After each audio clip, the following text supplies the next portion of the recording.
ക്രിസ്തുവേശുവിൽ എല്ലാവർക്കും എൻ്റെ സ്നേഹവന്ദനം. 2025 സെപ്റ്റംബർ മാസം 7 മുതൽ 13 വരെ സേവികാ സംഘ വാരമായും സെപ്റ്റംബർ 14 സേവികാ സംഘ ദിനമായും മാർത്തോമ സഭ ആഗമനം ആചരിക്കുകയാണ്. ഈ വർഷത്തെ സേവികാ സംഘ ദിന ചിന്താവിഷയം സ്ത്രീകൾ പരിവർത്തനത്തിൻ്റെ പ്രഘോഷകരും പ്രയോക്താക്കളും, women proclaimers and practitioners of change എന്നതാണ്. വിശുദ്ധ മത്തായി എഴുതിയ സുവിശേഷം 28 അധ്യായം 1 മുതൽ 10 വരെയുള്ള വേദഭാഗമാണ് ധ്യാനത്തിനായി നൽകിയിരിക്കുന്നത്. യേശുവിൻ്റെ ഉയർത്തെഴുന്നേൽപ്പിൻ്റെ പ്രഥമ സാക്ഷികൾ സ്ത്രീകളാണെന്ന് 4 സുവിശേഷങ്ങളും ഒരുപോലെ വ്യക്തമാക്കുന്നുണ്ട്. വിശുദ്ധ ലൂക്കോസിൻ്റെ സുവിശേഷത്തിൽ സ്ത്രീകൾ ഒരുമിച്ച് പോയി എന്നാണ് പറയുന്നത്. വിശുദ്ധ മർക്കോസ് 3 സ്ത്രീകളുടെ പേര് പറയുന്നുണ്ട്: മഗ്ദലന മറിയവും, യാക്കോബിൻ്റെ അമ്മയായ മറിയവും, സലോമിയും. വിശുദ്ധ മത്തായി പറയുന്നത് മഗ്ദലന മറിയവും മറ്റേ മറിയവും കല്ലറയ്ക്കൽ പോയി എന്നാണ്. വിശുദ്ധ യോഹന്നാനിൽ മഗ്ദലന മറിയ ഒറ്റയ്ക്കാണ് കല്ലറയ്ക്കൽ ചെല്ലുന്നത്. യേശു ജീവിച്ച യഹൂദ ലോകം പുരുഷാധിപത്യപരമായിരുന്നെങ്കിലും യേശുവിൻ്റെ ശുശ്രൂഷയിൽ സ്ത്രീകൾ എത്രമാത്രം ചേർന്നു നിന്നിരുന്നു എന്നതിൻ്റെ തെളിവായി നമുക്ക് സ്ത്രീകളുടെ ഈ സാന്നിധ്യത്തെ തിരിച്ചറിയാം. ഉത്ഥാനത്തിൻ്റെ പ്രഥമ സാക്ഷികളും സ്ത്രീകളായിരുന്നു. സുവിശേഷത്തിൻ്റെ ആരംഭത്തിന് തുടക്കമാകുന്നത് കന്യക മറിയത്തിൽ നിന്നുമാണെങ്കിൽ യേശുവിൻ്റെ ഉത്ഥാനത്തിന് സാക്ഷികളാകുന്നതും സ്ത്രീകളാണ്. ഇത് സ്ത്രീകളായ നമുക്ക് അഭിമാനം പകരുന്ന വസ്തുതയാണ്. സുവിശേഷത്തിൻ്റെ ആരംഭത്തിലും വളർച്ചയിലും അതിൻ്റെ വികാസ പരിണാമത്തിലും സ്ത്രീകൾ നൽകിയ, ഇന്നും നൽകിക്കൊണ്ടിരിക്കുന്ന പങ്ക് അളന്നു തിട്ടപ്പെടുത്താൻ കഴിയുന്നതിലും വളരെ വലുതാണ്. നമ്മൾ വായിച്ച ഈ വേദഭാഗം 3 ചിന്തകൾ നമ്മിൽ പകരുന്നുണ്ട്. അത് ഒരു ധ്യാന ചിന്തയായി നമ്മിൽ വളർന്ന് പരിവർത്തനത്തിൻ്റെ പ്രഘോഷകരും പ്രയോക്താക്കളുമായി നമ്മെ രൂപാന്തരപ്പെടുത്തണം. ഒന്നാമതായി നാം ഇവിടെ കാണുന്നത് സ്വയനിർമ്മിത തടവറകളെ മറികടക്കുന്ന സ്ത്രീ സഹജമായ മുൻകൈയാണ്. Women's initiative to overcome self imposed ghettos. യേശുവിൻ്റെ ക്രൂശീകരണം ശിഷ്യ സമൂഹത്തെ ഒരുതരം നിസ്സഹായതയുടെ പടുകുഴിയിലേക്കാണ് തള്ളിയിട്ടത്. ഭയം, നിസ്സഹായത, ഒറ്റപ്പെടൽ, അനിശ്ചിതത്വം തുടങ്ങി മാരകമായ ഗെറ്റോ എക്സ്പീരിയൻസിൽ ശിഷ്യസംഘം ആകെ അകപ്പെടുകയാണ്. ഭയവിഹ്വലരായ പുരുഷ ശിഷ്യന്മാർ യേശുവിൻ്റെ മരണാനന്തര കാര്യങ്ങളിൽ നിന്നുപോലും അകലം പാലിച്ച് മാറി നിൽക്കുകയായിരുന്നു. സ്വയനിർമ്മിത തടവറയ്ക്കുള്ളിൽ ആണ് അവർ കഴിഞ്ഞിരുന്നത്. ക്രിസ്തു എന്ന അധ്യായം അവരുടെ മുൻപിൽ അടഞ്ഞിരുന്നു. കാരണം ആ മരണം അവർ നേരിട്ട് കണ്ടതാണ്. 3 പ്രതിസന്ധികളെയാണ് അവർ നേരിട്ടത്. 1, കടുത്ത കുറ്റബോധം അവരെ അലട്ടിയിരുന്നു. തങ്ങളുടെ ഗുരുവിൻ്റെ ഏറ്റവും വലിയ പ്രതിസന്ധി വേളയിൽ കൂടെ നിന്നില്ലല്ലോ എന്ന ദുഃഖം അവരെ സങ്കടത്തിലാക്കി. അടക്കാനാവാത്ത ധാർമ്മിക രോഷത്തിൻ്റെ പിടിയിലും ആയിരുന്നു അവർ. യേശുവിൻ്റെ ക്രൂശീകരണത്തിന് കാരണക്കാരായ യഹൂദ നേതൃത്വത്തോടും റോമൻ ഭരണകൂടത്തോടും അവർക്കുണ്ടായിരുന്ന രോഷം അവരുടെ ഹൃദയത്തിൽ ആളിക്കത്തിയിരുന്നു. അതായിരുന്നു അവരുടെ രണ്ടാമത്തെ പ്രതിസന്ധി. മൂന്നാമതായി അവരുടെ ഏറ്റവും ഗുരുതരമായ പ്രശ്നം വിശ്വാസ പ്രതിസന്ധിയുടേതായിരുന്നു. ക്രൂരതയും ക്രൂശും എങ്ങനെയാണ് രക്ഷയുടെയും മഹത്വത്തിൻ്റെയും ചിഹ്നമാവുക? തങ്ങൾ ധരിച്ചതും വിശ്വസിച്ചതും ഒക്കെ ശരിയായോ? തങ്ങളുടെ 3.5 വർഷത്തെ ജീവിതം പാഴായിപ്പോയല്ലോ എന്ന നിഗമനത്തിൽ അവർ എത്തിച്ചേരുകയാണ്. അതിജീവനത്തിൻ്റെ എല്ലാ സാധ്യതകളും കൊട്ടിയടയ്ക്കപ്പെട്ട അത്യന്തം കഠിനമായ ഒരു സന്ദർഭത്തെയാണ് പുരുഷന്മാരായ ശിഷ്യസംഘം അഭിമുഖീകരിച്ചത്. ഈ അവസ്ഥയെ അതിജീവിച്ച് അതിൽ നിന്നും ഒരു തുറവി സാധ്യമാക്കാൻ മുൻകൈ എടുക്കുന്നത് സ്ത്രീകളാണ്. They took the initiative to overcome self imposed ഗെറ്റോസ്.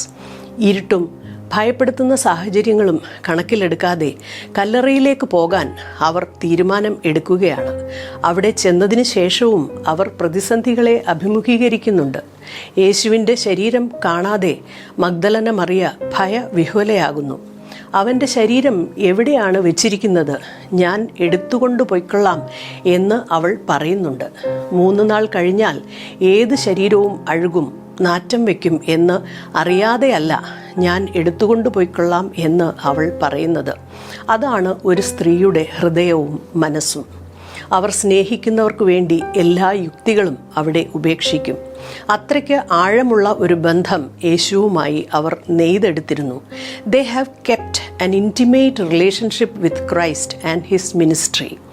ആ നിർവ്യാജ സ്നേഹത്തിൻ്റെ മുൻപിലാണ് യേശു പ്രത്യക്ഷമാകുന്നതും മറിയയെ എന്ന് ആർദ്രതയോടെ അവളെ വിളിക്കുന്നതും. നിർവ്യാജ സ്നേഹം എവിടെ പ്രത്യക്ഷമാകുന്നോ അവിടെ ഉയർപ്പിൻ്റെ ശക്തി വെളിപ്പെടും. സ്നേഹത്തിൻ്റെ ഊർജത്തെ ഒരു കല്ലറയ്ക്കും അടച്ചു വയ്ക്കാൻ കഴിയില്ല എന്ന പാഠമാണ് ഉയർപ്പ് നമ്മിലേക്ക് പകരുന്നത്. ഉയർപ്പിൻ്റെ ആദ്യ സാക്ഷികളാകാൻ എന്തുകൊണ്ടും യോഗ്യർ സ്ത്രീകൾ തന്നെയെന്ന ദൈവിക നിശ്ചയവും അതിലുണ്ട്. കാരണം ഉയർപ്പിൻ്റെ ദർശനത്തോട് ഏറ്റവും അടുത്ത് നിൽക്കുന്നവർ സ്ത്രീകളാണ്. കാര്യങ്ങളെ സൂക്ഷ്മതയോടെ വിലയിരുത്തി തക്ക സമയത്ത് കൃത്യമായ മുൻകൈ എടുക്കാനുള്ള സ്ത്രീകളുടെ സഹജമായ നേതൃത്വ ഭാവന നമ്മിൽ ഓരോരുത്തരിലും ദൈവം നിക്ഷേപിച്ചിട്ടുണ്ട് എന്ന സത്യം നാം തിരിച്ചറിയണം. ഏതൊരു പരിവർത്തനവും സാധ്യമാകുന്നത് നമ്മൾ ചരിത്രത്തിൽ എടുക്കുന്ന ചെറുതും വലുതുമായ മുൻകൈകളിലൂടെയാണ്. ഇത്തരം മുൻകൈ എടുത്ത നിരവധി സ്ത്രീകളുടെ മാതൃകകൾ വേദപുസ്തകത്തിൽ നമുക്ക് ലഭ്യമാണ്. വേദപുസ്തകത്തിൻ്റെ ആദ്യ താളുകളിൽ പുറപ്പാട് പുസ്തകത്തിൽ കാണുന്ന മോശയുടെ അമ്മയായ ജോഖബെദ്, പെങ്ങൾ മിറിയാം, ഷിപ്ര, പൂവ എന്നീ സൂതികർമ്മിണികൾ, ഫറവോൻ്റെ പുത്രി എന്നീ സ്ത്രീകളുടെ നെറ്റ്വർക്കിങ്ങിലൂടെയാണ് മോശ എന്ന ഒരു വിമോചകനെ ഒരുക്കിയെടുക്കുന്നത്. പ്രത്യാശ നഷ്ടപ്പെട്ട ഇടങ്ങളിൽ വേ ഔട്ട് സൃഷ്ടിച്ചെടുക്കുന്ന സ്ത്രീകൾ നിരവധിയാണ്. ദെബോറ എന്ന ന്യായാധിപതിയായ സ്ത്രീയുടെ മുൻകൈ, ദീർഘവീക്ഷണമുള്ള അമ്മ എന്ന നിലയിൽ റെബേക്ക എടുക്കുന്ന മുൻകൈ, അനുരഞ്ജനത്തിൻ്റെ പുതിയ പാതകൾ വെട്ടിത്തുറക്കുന്ന അബിഗെയിലിൻ്റെ മുൻകൈ, ജീവിതത്തിൽ സകലതും നഷ്ടപ്പെട്ട് തീർത്തും 0 പോയിന്റിൽ എത്തിനിന്ന അനുഭവത്തിൽ നിന്ന് ബന്ധങ്ങളെ നെയ്തെടുത്ത് പ്രത്യാശ നിറഞ്ഞ ഒരു പുതിയ ജീവിതത്തിലേക്ക് നീങ്ങുകയും ചെയ്യുന്ന രൂത്ത്, ഇവരെല്ലാം അവരുടെ കാലഘട്ടത്തിലെ പരിവർത്തനത്തിൻ്റെ പ്രഘോഷകരായവരായിരുന്നു. നമ്മുടെയൊക്കെ ജീവിതാനുഭവങ്ങളിൽ നാം കടന്നുപോകുന്ന നിരാശാജനകമായ അനുഭവങ്ങളിൽ പ്രത്യാശയെ മുളപ്പിക്കുന്ന നിരവധി സ്ത്രീ മാതൃകകൾ നമ്മുടെ ചുറ്റിനും ഉണ്ട്. മലാല യൂസഫായി, നാദിയ മുറാദ്, നർഗീസ് അഹമ്മദി എന്നീ സ്ത്രീകളെല്ലാം ഭയത്തിൻ്റെ അവസ്ഥയിൽ മരണമുഖത്ത് പ്രത്യാശയെ മുളപ്പിച്ചവരാണ്. ഭയപ്പെടുത്തുന്ന സാഹചര്യത്തിൽ വാതിലുകൾ അടച്ച് അകത്തിരിക്കുന്നത് ഒരു പരിഹാരമല്ല. അതിനാൽ സ്വയം നിർമ്മിത തടവറകളെ മറികടക്കാൻ നമുക്ക് കഴിയണം. ഇന്ന് നമുക്ക് എപ്രകാരമാണ് പരിവർത്തനത്തിൻ്റെ പ്രഘോഷകരാകുവാൻ കഴിയുന്നത്? ഇന്ന് നമുക്ക് ചുറ്റും സ്ത്രീകളുടെ ആത്മഹത്യകളുടെ വാർത്തകൾ നാം കേൾക്കുന്നു. സ്ത്രീധനത്തിൻ്റെ പേരിലും ജെൻഡർ ഇനിക്വാളിറ്റിയുടെ പേരിലും സ്ത്രീത്വത്തെ അംഗീകരിക്കാത്തതിൻ്റെ പേരിലുമൊക്കെയാണ് ഇത്തരം സംഭവങ്ങൾ അരങ്ങേറുന്നത്. സമൂഹം നിർണയിച്ചു വച്ചിരിക്കുന്ന ധാരണകളെ മറികടക്കാൻ, അത്തരം തടവറകളിൽ നിന്ന് പുറത്തു കടക്കാൻ സാധിക്കാതെ പോകുന്നതിൻ്റെ ഫലമാണ് ഇതെല്ലാം. യേശുവിൻ്റെ കാൽക്കലിരുന്ന് മറിയ വചനം പഠിക്കുമ്പോഴും യേശുവിനെ അഭിഷേകം ചെയ്യുമ്പോഴും സ്ത്രീയെ കല്ലെറിഞ്ഞു കൊല്ലപ്പെടുവാനായി മുൻപിൽ കൊണ്ടുവരുമ്പോഴും യേശു അവരെ ആർദ്രതയോടെ സംരക്ഷിക്കുന്നു. യേശുവിൽ നിന്ന് ശക്തി സ്വീകരിച്ച ആ സ്ത്രീകൾ അവരുടെ നഷ്ടപ്പെട്ട പേരും ഇടവും കണ്ടെത്തുകയാണ്. They have found out their lost space. ഇന്ന് നമുക്ക് നമ്മുടെ തടവറകളിൽ നിന്ന് പുറത്ത് കടക്കണമെന്നുണ്ടെങ്കിൽ യേശുവിൻ്റെ ആളത്വവുമായുള്ള ആഴമായിട്ടുള്ള ബന്ധമുണ്ടാകേണ്ടത് ആവശ്യമാണ്. രണ്ടാമതായി, ഈ വേദഭാഗം നമ്മിലേക്ക് പകരുന്ന ചിന്ത പുതിയ അനുഭവങ്ങളുടെ പ്രയോക്താക്കളാകുവാനുള്ള സ്ത്രീകളുടെ സന്നദ്ധതയാണ്. Women's readiness to become practitioners of new awareness. നമ്മൾ ജീവിക്കുന്ന സാഹചര്യവും അത് പകരുന്ന ജ്ഞാനവുമായിരിക്കും നമ്മുടെ ജീവിതത്തെയും ബോധ്യങ്ങളെയും ആവിഷ്കരിക്കുന്നത്. നമ്മൾ ഒരു സിസ്റ്റത്തിലായിരിക്കുമ്പോൾ ആ സിസ്റ്റം ഉൽപ്പാദിപ്പിക്കുന്ന ആഖ്യാനങ്ങളായിരിക്കും അഥവാ നറേറ്റീവ്സ് ആയിരിക്കും നമ്മെ രൂപപ്പെടുത്തുന്നത്. യേശുവിൻ്റെ മരണപ്പെട്ട ശരീരത്തിന് മരണാനന്തര ക്രിയകൾ ചെയ്യാനാണ് അവർ അതികാലത്തെ കല്ലറയിൽ എത്തുന്നത്. അവരുടെ മനസ്സും ശരീരവും അതിനോട് ട്യൂൺ ചെയ്യപ്പെട്ട നിലയിലായിരുന്നു. മറിയ കല്ലറയുടെ ഉള്ളിലേക്ക് നോക്കി യേശുവിൻ്റെ മൃതശരീരം അന്വേഷിക്കുന്നതായി നാം കാണുന്നുണ്ട്.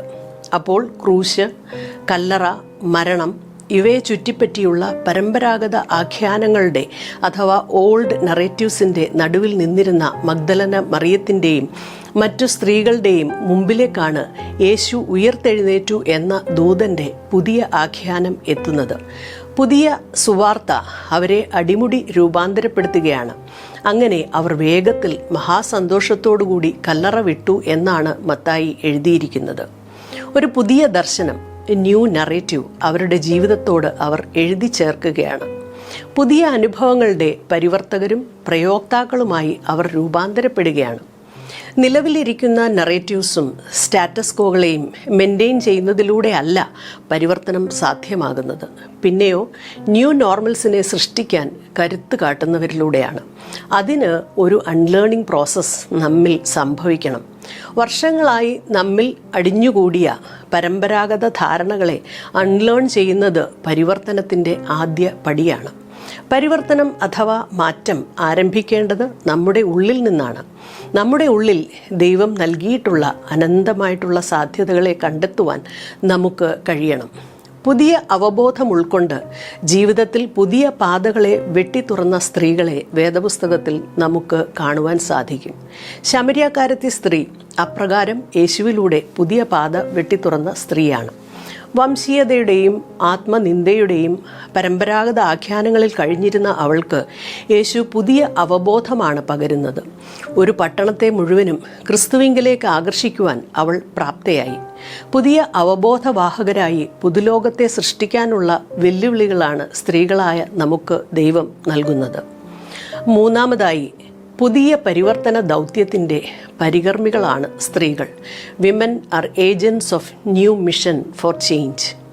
ഉയർപ്പിൻ്റെ പുതിയ വാർത്ത അഥവാ ഗുഡ് ന്യൂസ് പുതിയ ഒരു യാത്രയ്ക്ക് അവരെ ഒരുക്കുകയാണ്. പുതിയ ദൗത്യത്തിൻ്റെ പരികർമ്മിണികളായി നിയോഗിതരാക്കുകയാണ്. ഗലീലയിൽ ഭയവിഹ്വലരായി ഇരിക്കുന്ന പുരുഷ ശിഷ്യരെ ധൈര്യപ്പെടുത്താനും ഈ സുവാർത്ത അറിയിക്കാനും ദുർബലരെന്ന് ലോകം ധരിച്ചു വച്ചിരുന്ന സ്ത്രീകളെയാണ് ഉദ്ധിതനായ ക്രിസ്തു നിയോഗിക്കുന്നത്. First agents of this mission were women who witnessed Christ, the risen Christ. ഉയർപ്പ് എന്നത് നമ്മിലെ ഏറ്റവും നല്ലതിനെ പുറത്തു കൊണ്ടുവരുന്ന അനുഭവമായി വ്യാഖ്യാനിക്കുന്നവരുണ്ട്. യേശുവിലെ ക്രിസ്തുവിനെ നമുക്ക് വെളിപ്പെട്ട് കിട്ടുന്നത് ഉയർപ്പിലൂടെയാണ്. മഗ്ദലന മറിയത്തിനും പാഴായിപ്പോയ ജീവിതത്തിൻ്റെ ഒരു അടരുണ്ടാകാം. എന്നാൽ യേശുവുമായുള്ള അഭിമുഖീകരണം തൻ്റെ ഉള്ളിലെ നല്ലതിനെ പുറത്തു കൊണ്ടുവന്ന് ജ്വലിപ്പിക്കാനുള്ള സന്ദർഭമായി ഭവിച്ചു.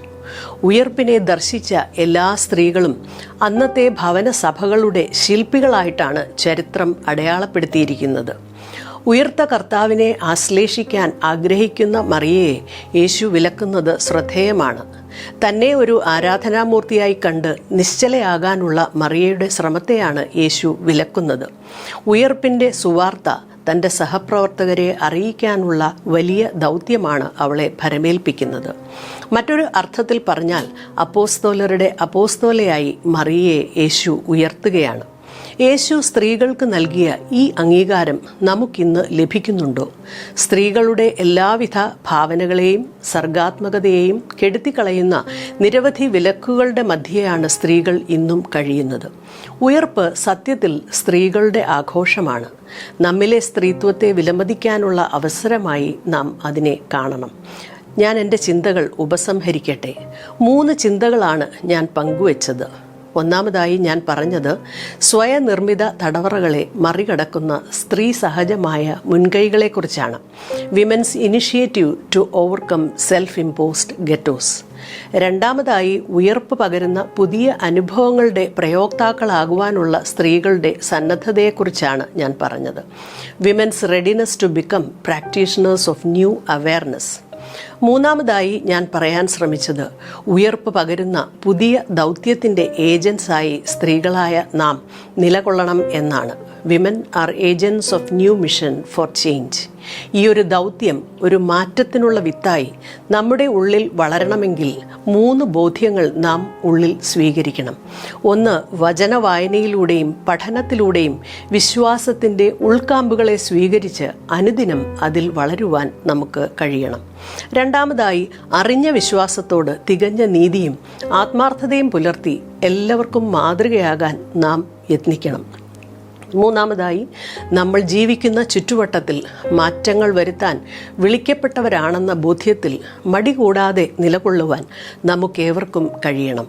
അങ്ങനെ ക്രിസ്തു സാക്ഷ്യത്തിൻ്റെ ജീവിക്കുന്ന പ്രയോക്താക്കളായി, പരിവർത്തനവാഹികളായി ഇന്നത്തെ ചരിത്രത്തിൽ നിലകൊള്ളാൻ ദൈവം നമ്മെ എല്ലാവരെയും ശക്തീകരിക്കട്ടെ.